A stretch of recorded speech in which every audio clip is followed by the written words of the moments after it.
একজন মানুষ যিনি বড় হয়েছেন বিলাসবহুল জীবনে, যার কাছে ছিল টাকা, স্বাধীনতা, পশ্চিমা সংস্কৃতির সব সুযোগ, কিন্তু তিনি বিশ্বাস করতেন গড বলে কিছু নেই। সেই মানুষই একদিন হয়ে গেলেন একজন প্র্যাকটিসিং মুসলিম। কি এমন ঘটেছিল আব্দুর রহিম গ্রিনের জীবনে যে তার পুরো জীবন বদলে গেল? আজকের গল্পটা শুধু ইসলাম গ্রহণের গল্প নয়, এটা একজন মানুষের সত্য খোঁজার গল্প। একজন নাস্তিক যিনি প্রশ্ন করতে ভয় পাননি, আর সেই প্রশ্নই তাকে পৌঁছে দেয় ইসলামের কাছে।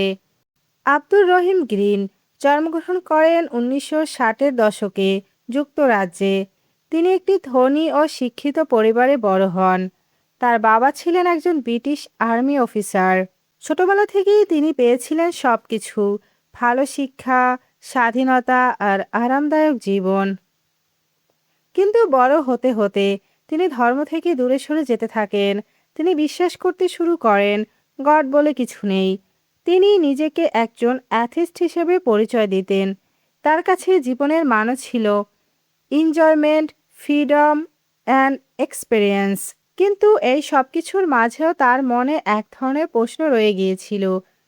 তিনি ভ্রমণ শুরু করেন, বিশ্বের বিভিন্ন জায়গায় ঘুরে বেড়ান, বিভিন্ন দর্শন, ধর্ম, চিন্তাধারা সম্পর্কে জানার চেষ্টা করেন। কিন্তু কোথাও তিনি সন্তুষ্ট হতে পারেন না। তার মনে একটা প্রশ্ন সবসময় ঘুরত: এই জীবনের আসল উদ্দেশ্য কী? একসময় তিনি মুসলিমদের সাথে মিশতে শুরু করেন। তাদের জীবনযাপন তাকে আকর্ষণ করে। তাদের মধ্যে তিনি দেখেন ডিসিপ্লিন, পারপস এবং স্ট্রং বিলিভ। তিনি ইসলাম সম্পর্কে জানতে শুরু করেন, কোরআন পড়েন, আলোচনা করেন, প্রশ্ন করেন।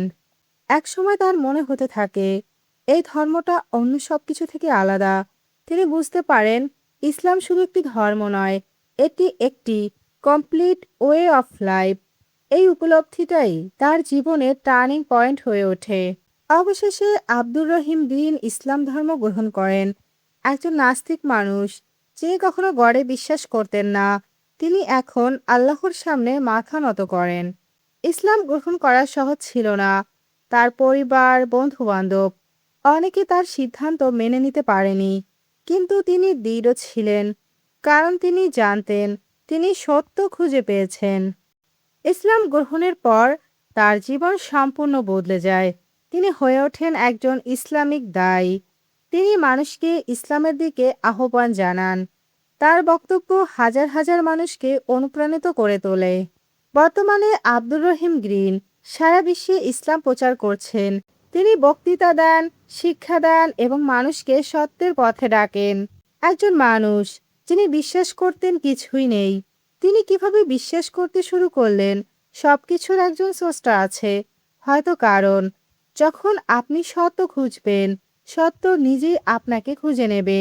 ভিডিওটি ভালো লাগলে লাইক দিন, কমেন্ট করে জানান আপনি এই গল্প থেকে কি শিখলেন। আরও সত্য গল্প জানতে চ্যানেলটি সাবস্ক্রাইব করুন। Hidaya stories BD. ধন্যবাদ সবাইকে।